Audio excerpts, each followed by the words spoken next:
హోషేయ గ్రంథము 12వ అధ్యాయము 1వ వచనమండి. ఎఫ్రాయిము గాలిని మేయుచున్నాడు, తూర్పు గాలిని వెంటాడుచున్నాడు, మానక దినమెల్లా అబద్ధమాడుచు బలాత్కారం చేయుచున్నాడు.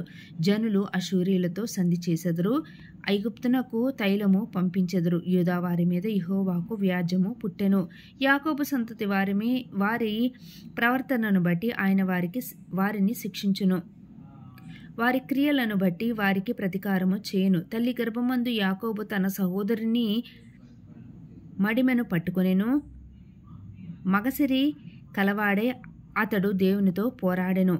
అతడు దూతతో పోరాడి జయముందెను. అతడు కన్నీరు విడిచి అతని బతిమాలెను. బెతేలులో ఆయన అతనికి ప్రత్యక్షమాయెను. అక్కడ ఆయన మనతో మాట్లాడెను. యెహోవా అని సైన్యములకు తెలుపు యెహోవా అని ఆయనకు జ్ఞాపకార్థ నామము.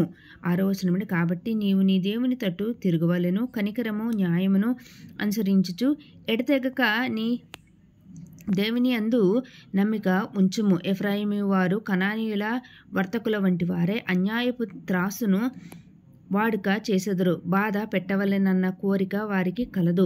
నేను ఐశ్వర్యవంతుడనైతిని, నాకు బహు ఆస్తి దొరికెను. నా కష్టార్జితములో దేనిని బట్టియు శిక్షకు తగిన పాపము నాలో ఉన్నట్టు ఎవరునూ కనుపరచలేరని ఎఫ్రాయిము అనుకొనుచున్నాడు.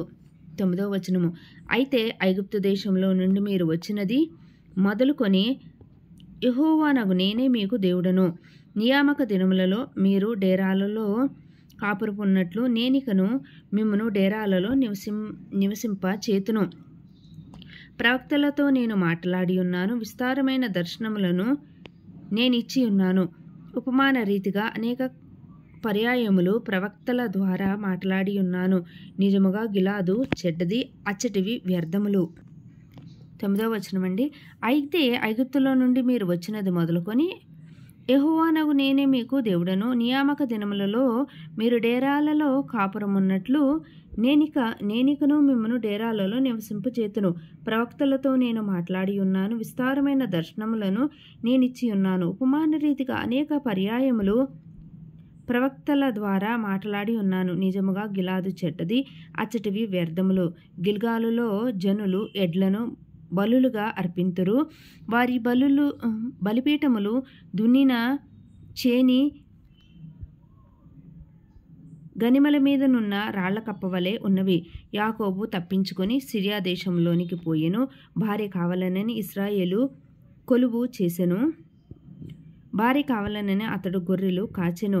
ఒక ప్రవక్త ద్వారా యెహోవా ఇశ్రాయేలీలను ఐగుప్తు దేశంలో నుండి రప్పించెను. ప్రవక్త ద్వారా వారిని కాపాడెను. ఎఫ్రాయిము బహుఘోరమైన కోపము పుట్టించెను గనుక అతనిని ఏలినవాడు అతని చేసిన నరహత్య అతని మీద నేరము మోపును. అతడు పరులకు అవమానము కలుగచేసి అందున నేనతని అవమానపడుతును.